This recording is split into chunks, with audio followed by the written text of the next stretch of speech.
Hi, everybody. So, in part two of my three-part story about Netflix, I'm going to talk about how the streaming version of Netflix grew to what it is today. In my last video, I talked about Blockbuster, how it grew, and how Netflix kind of came almost as a reaction to Blockbuster, and definitely fed on everyone's frustration with the little price increases Blockbuster had been sneaking in, which paved the way for Netflix to become a very successful DVD rental company by mail. That is all it was as of the mid 2000s. If you had Netflix, which not a lot of people did, but a good amount did, then you'd get 3 to 5 or however many DVDs at a time in your house. It did invent, though, this subscription concept, though. Well, it didn't invent the subscription concept, but it made it a huge thing for entertainment purposes. It said, hey, for a flat amount every month, you can have any movie you want. And you can keep it as long as you want, and once you return it, we'll send you another one. That was the business model. Until 2007, where they came and said, hey, now we can help you watch instantly. We've been working on that technology. We see where the shift is going. And what Blockbuster still had on them was this whole ability to watch something you felt like in the moment. The real problem with Netflix in the mid 2000s was, yes, I have unlimited access to all the DVDs they have, but I have to wait. If I'm really in the mood to watch Back to the Future, I still can't. Well, in my case, I already own Back to the Future, so that wasn't hard, but you know what I mean. If you felt like a certain movie that night, Blockbuster was still your best option. You would drive to Blockbuster, you'd find the movie, you would watch it that day. So Netflix knew, okay, that's still the one thing we don't quite have. Well, now they do. And not only that, but they have it even better. Because not only do you not have to wait for it in the mail, you don't even have to leave your house. You can watch it on your laptop, on your computer, in your house. You don't have to leave the room. The movie you want is right there. And unlike all the movies, young people have been downloading for free, illegally and, pirated copies, this was totally legal. What Netflix did was they got a license to put movies on streaming. Now, one thing that I found quite interesting was one of their first early deals was with Starz. So Starz, HBO, Cinemax, Showtime, these were considered premium pay TV.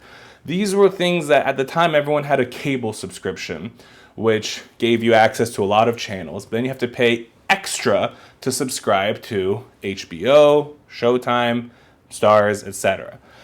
And what that usually got you was premium content. The budgets for these shows were a lot higher than what you typically get on cable. Often ad-free. You'd be paying the subscription per month to your cable company, and then they would give it to the Starz and HBOs of the world.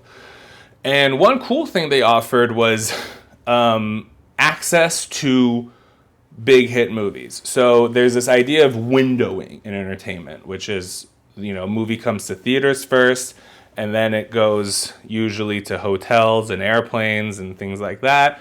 And then after a little break, it comes out on home video or video cassette, DVD, at least that's how it was in the 90s. And then eventually it would come first to premium pay television. So it would go to HBO or Starz or whatever, and then eventually to cable television. So for example, Harry Potter films would go to HBO after they'd been out for a little while, then after HBO, they'd end up on like ABC Family.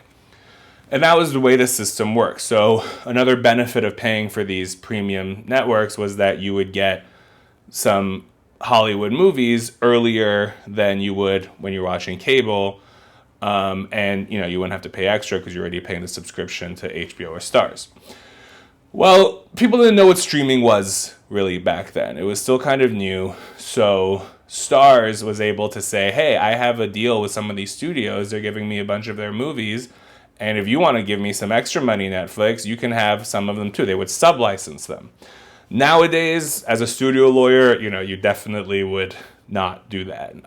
Or certainly you would set a price for what streaming would be.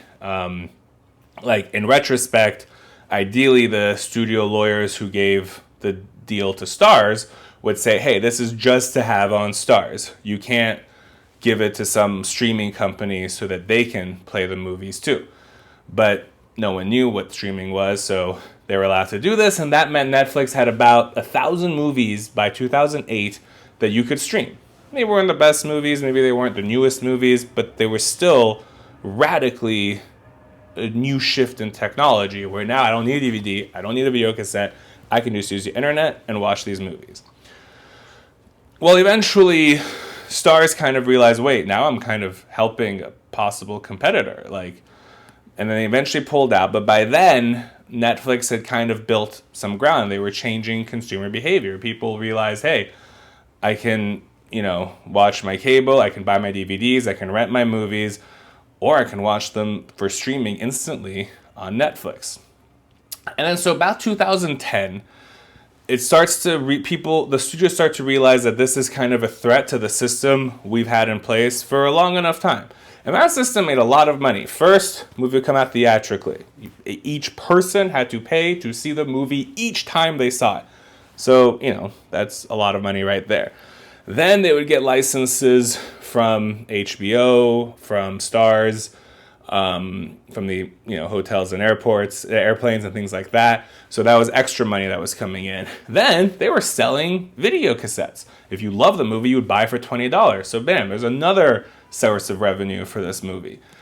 And if you after that, you could basically license it to cable networks, do what you wanted with it. There was all of these ways to make money off of one movie. Oh, and of course, famously Blockbuster, where if people don't buy the movie, they just rent it, the studios are still getting a little cut of that. So things were great, and they weren't really trying to change it. But now Netflix was kind of rocking the boat. And in 2010, they realized that eventually all these studios are going to realize what we're doing, and they're not going to give us their movies. They're not going to let us have those movies. They are going to do what 2025 Alex is suggesting, which is to make sure that their contracts don't allow people to sublicense their movies for streaming on Netflix. They're going to take a harder position. So that's when Netflix realized when that day comes, we need to be ready. Right now, we're the only streamer there is. But that might not always be the case. Eventually, Disney's going to figure out how to do the technology we have. So we need to prepare. And they started making Netflix originals. And they came out hard. They came out swinging with Orange is the New Black and House of Cards. Two huge hits. And people were thinking, whoa, now Netflix isn't just for putting old movies or old shows that I know. They're making their own stuff. And the way they would do it was they were paying a lot of money to huge to actors. They were inviting, the Kevin Spaceys of the world, who was huge at the time, and getting them roles on their show. Now, famously, actors are used to what we call back end in the entertainment industry. That's basically sharing the profits of a movie. So for a big action movie, yeah, the actor might get 10, 20, even more than that, millions of dollars. But for a small movie that doesn't have a budget that big, a lot of high actors, top paid actors would say, okay, you don't have to pay me much to do this movie. I love this movie. I'm passionate about it. But if it becomes a big hit, I want a chunk of the profits. Well, Netflix famously said, hey, we don't do back end. We're streaming.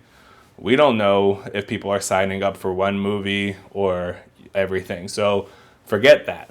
But instead, we'll give you even more money than you were expecting up front. We're giving you multi-millions of dollars to be in our movie. And so the top level talent thought, well, I'm not going to turn down $5 million, $2 million, however much it was. So they started making their content. And kind of throughout the 2010s, they were kind of living this interesting life where they were making their own stuff, but they were still really new at it. And they still were licensing things from other studios. And because they were making so much money, they were able to spend a lot of money. So by 2012, they entered into a deal with Disney that would go into effect in 2015.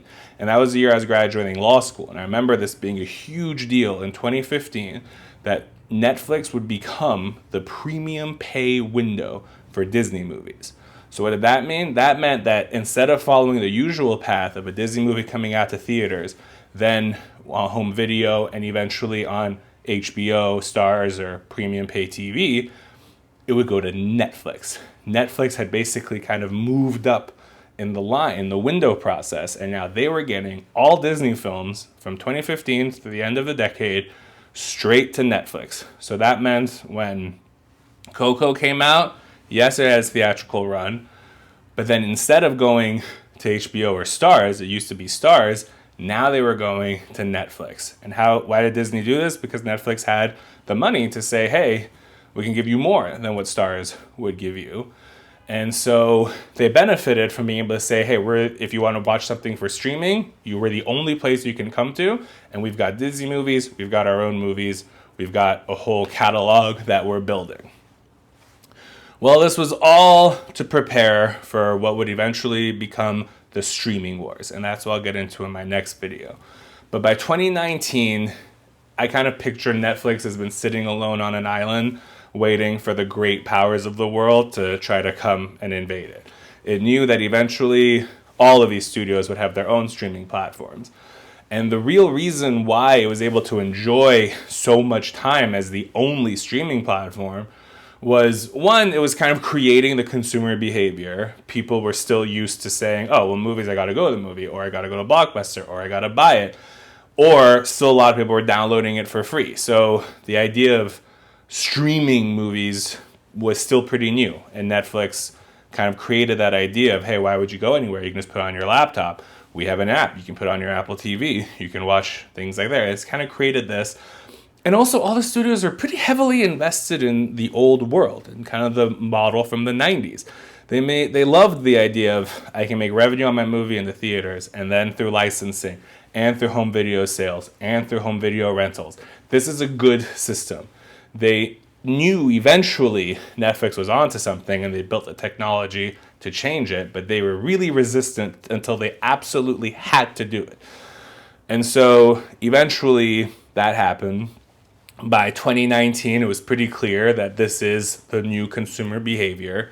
People stream movies now, and people aren't paying for cable at all anymore. They're not really watching things on cable.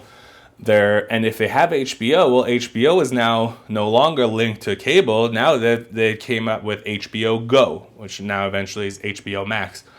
But at the time it was, hey, you don't need a cable subscription. You can just have HBO. And so as these trends began, the studios realized, okay, the most lucrative thing we could do is create our own streaming platform and have the $20 a month come directly to us. Why take Netflix's license fee if we can just have subscribers come straight to us? And we, unlike Netflix, have hundreds of years, or not hundreds, but decades of content. Netflix, only original content they have started in 2010. So everyone was gearing up, preparing for the streaming wars that would start in 2020, and that's what we'll get into the next video.